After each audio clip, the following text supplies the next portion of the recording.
Hey everyone, welcome back to my channel. Hello everyone welcome समस्त गोटे नुआ video and इनफॉर्मेशनल video आज video topic आपण मैंने देखी आम कथा आंध्र बीएड रिवोल्यूशन उपरे बुझेगा माने बहुत पिला मानकर आंध्र बीएड जेहेतु से माने करूचंती तो से मानकर पेपर रे बैक लगे कहार गोटे कहार दुईटा कहार सब पेपर बैक लगे तो एमिति केस रे बहुत पिला माने पर्सनल मेसेज करती कॉल करती ता छड़ा यूट्यूब रो कमेंट सेक्शन रे भी कमेंट करती सर रिवोल्यूशन जदि आम अप्लाई करबा देन हमर पेपर क्लियर हबार केते परसेंट चांसेस रहउची जदि आपणकर रिवोल्यूशन रे पेपर न क्लियर होउची देन कोन करिवे एंड बहुत पिलांकर डाउट सर रिवोल्यूशन रे तो पेपर क्लियर हुए नहीं तो कहीं कि आम पैसा खर्च करके पकेबा एंड ताहा छड़ा भी आपणकर रिवोल्यूशन ऊपर आउ केतेटा कथा अछि जहा कि आपण माने जदि वीडियोटा देखिबे आपण मानकर डाउट सेटा क्लियर हो पार जहाँ मोर आशा अच्छी आज वीडियोटा पुणी थे आपण मान जो मानकर डाउट रोचे फ्यूचर रे जो माने रिवोल्यूशन अप्लाई करेंगे माने जिते बड़े भी आपण माने वीडियोटा देखिए सबू टाइम रे यही वीडियोटा आपण को सबू टाइम रे आपण को यही वीडियोटा हेल्प निहाती प्रदान करिवो। तो चलतु आम आरंभ करवा रिवोल्यूशन उपरे पूरा ए टू जेड डिटेल्स जो माने आम चैनल को नुआ निहाती चैनल को सब्सक्राइब करेंगे एमती इनफॉर्मेटिव वीडियो यही चैनल आपण मैंने सर्वदा पाइबे ताहा छड़ा आपण मानक जदि किसी भी डाउट रुए ए वीडियोटा देखिबा परे कमेंट सेक्शन अच्छे आपण मानक पई आपण सही कमेंट सेक्शन रे निजर मतामत दे परिबे कमेंट करि परिबे डाउट को मु चेष्टा करिबे आपनकर क्लियर करबा को। तो चलंतु हमें स्टार्ट करिबा। तो फास्ट कथा देखंतु रिवोल्यूशन पिला माने काहे के अप्लाई करिवे जदि आपण मानकर कौन सी पेपर रे बैक लागुची माने कौन सी पेपर रे आपण फेल हेई जाउचंती आंध्र बीएड पिला मानक कथा कहवा जाउची देन आपण माने रिवोल्यूशन अप्लाई करिवे देन आपण को कहा जाय रिवोल्यूशन अप्लाई पई आपण एजेंट हो बा आपण सांग साथी जे भी आपण सहित पढुथिबे सी कहबे तू रिवोल्यूशन अप्लाई कर दे। तो रिवोल्यूशन होची आपणकर खाता को पुणी थरे सी देखिबे इभालुएट करिवे माने थरे देखिले आपनकर बैक लागिची देन आपण पैसा देले आउ थरे देखिबाकू। तो देखंतु को माने रिवोल्यूशन अप्लाई करिवे एंड को माने अप्लाई करले से मन को फायदा मिले ताहा आपण फर्स्ट बुझिबा दरकार। आपनकर एग्जाम रे से जे कोनोसी सेमिस्टर हो जदि गोटे पेपर किबा दुईटा पेपर रे बैक लागुची तो सेटा आपनकर लेखिबा ऊपर लागुची आपण जदि एग्जाम रे न लिखिबे जदि एग्जाम पे प्रिपेयर न हेबे न पढिबे देन बैक तो निहाती लागिवो ना। तो आपण माने सर्वदा निजर पढ़ा को स्ट्रॉन्ग करेंगे जहाँफल आपंकर रिवोल्यूशन माने से प्रोसेस को ही जावाक पड़ोनी आ जदि आप निजर पढ़ा को स्ट्रॉन्ग करेंगे न पढ़ी मन इच्छा खाली मन इच्छा लिखिदेवे इाड़ू सियाड़ू लिखिए देन बैक तो निहाती लगे देन रिवोल्यूशन तो आपको करने को पड़ो आपड़ पर पछतेबे। तो फास्ट कथा आपण मैंने फास्ट भलसे पढ़े जदि आप भलसे पढ़े देन आपको रिवोल्यूशन प्रोसेस को ही जावाक पड़ोनी आ जो मानकर माने पढ़ा पर भी लगी जाऊँगी से माने यही प्रोसेस को जीवे माने रिवोल्यूशन करिवे खाता को। तो रिवोल्यूशन को मान को हेल्प मिले बा को मान को एक्चुअली से मानकर खाता क्लियर हो ताहा जानतु। फास्ट ऑफ ऑल आपण माने लिखिथिबा दरकार माने कोन इयाडू सियाडू लिखिले होबनी आपण जहा क्वेश्चन से मागिथो ताहा को आंसर आज लिखिबा को पड़िबो अदरवाइज से रिलेटेड लिखिबा को पड़िबो जदि आपण मन इच्छा लिखिबे देन होबनी ना क्वेश्चन सी जहाँ भी मागिथो से रिलेटेड लिखिए निज भाषा लिखिए भल हैंडराइटिंग थिबा दरकार विथ डायग्राम थिबो देन आपण जदि आपनकर बाय चांस रे बैक लागि जायछि आपण ताहा को अप्लाई करि परिबे आ आपनकर पेपर 100% क्लियर हो।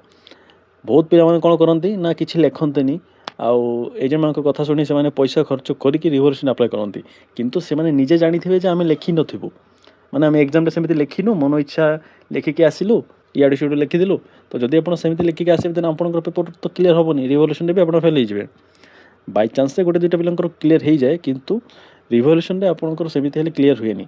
रिवोल्यूशन रे आपनकर जदि हैंडराइटिंग भलो थिबो आपण जदि भलो लिखिथिबे पॉइंट टू पॉइंट लिखिथिबे आउ एग्जाम रो क्वेश्चन माने क्वेश्चन ओरिएंटेड आंसर देथिबे देन आपण माने जदि अप्लाई करिवे आपनकर सेटा निहाती आपनको हेल्प प्रदान करिवो माने आपनको हेल्प मिलिवो सेइथिरे बुझी परुचंती। तो देखंतु आ गोटे क्वेश्चन आसी पर आपनकर केते परसेंट चांसेस रहउची क्लियर होबो बोली तो सेही क्वेश्चन रे आंसर ऑलरेडी देई सारलिनी जदि आपण भलो लिखिथिबे माने निजे फास्ट देखंतु रिवोल्यूशन अप्लाई पूर्व निजको फास्ट पचारिबाको पड़िबो आपण केमिति लिखिचंती ताहा आपण ही जानिचंती धरन तो मु एग्जाम रे लिखिची तो मु जानिची मु केमिति लिखिची एबे आपण जदि आपण मते पचारिबे ना एग्जाम रे केमिति लिखिचु मु कहबी ना भलो लिखिची पॉइंट टू पॉइंट लिखिची आंसर देइची किंतु मु जानिची मु भलो लिखिनी मन इच्छा लिखिची तो सेमिति निजको जदि ठोकीबे देन होबनी।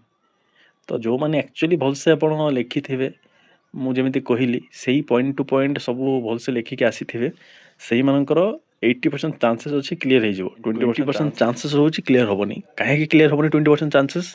ନା ଯିଏ ଆପଣଙ୍କର ଫାଷ୍ଟ ଖାତା ଦେଖିଥିବେ ସିଏ ଯଦି ଆଉ ଥରେ ଆପଣଙ୍କର ଖାତା ଦେଖିବେ ଦେନ୍ ସିଏ ଆଉ ଆପଣଙ୍କର ସେଇଟା ମାନେ ପାସ୍ କରାଇବେନି ଆପଣଙ୍କୁ, ବୁଝିହେଲା।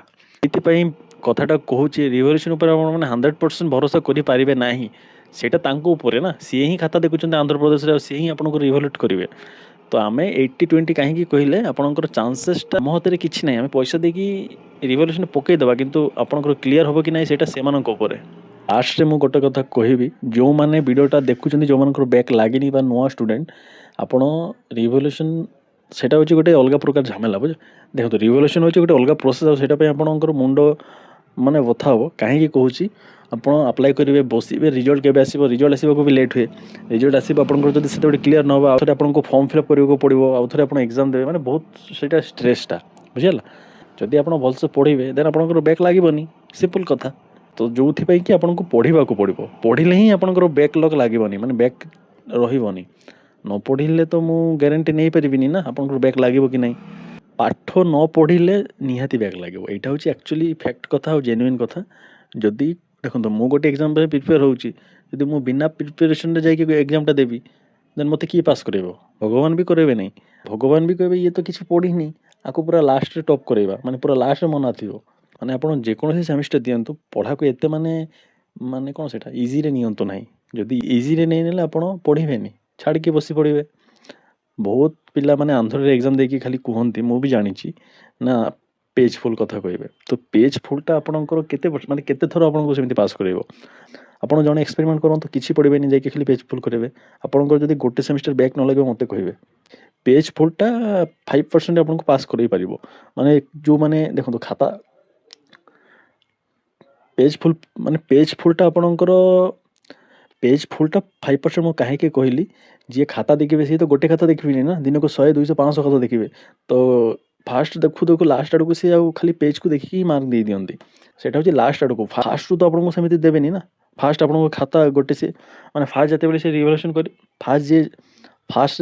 ଫାଷ୍ଟରେ ଯେତେବେଳେ ଆସିକି ଗୋଟେ ଖାତା ସିଏ ଧରିବେ, ସେ ତ ଡାଇରେକ୍ଟ ପେଜ୍ ଗୁଣିବେନି, ସିଏ ଦେଖିବେ ନା ପିଲାଟା କ'ଣ ଲେଖିଛି, ସେଇ ହିସାବରେ ତ ମାର୍କ ଦେବେ।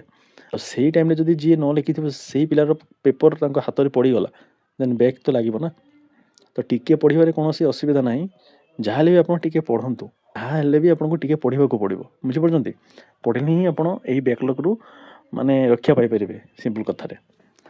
ତ ଆଇ ଥିଙ୍କ ଆପଣମାନେ ବୁଝିପାରିଛନ୍ତି ରିଭଲ୍ୟୁସନ୍ ଉପରେ ଯାହା ବି ମୁଁ କହିଛି। ଯଦି ଡାଉଟ୍ କିଛି ଅଛି ତ ନିହାତି କମେଣ୍ଟରେ ଆପଣମାନେ ପଚାରିପାରିବେ। ତ ଭିଡ଼ିଓଟା ରଖିବା, ସମସ୍ତେ ଭଲ ରହିବେ, ସମସ୍ତଙ୍କୁ ଭଲ କରିବେ, ଯାହାଫଳରେ ଆପଣଙ୍କ ସହିତ ନିହାତି ଭଲ ହେବ। ଜୟ Jagannath. Thank you so much for watching this video. I truly appreciate your support. See you in the next one.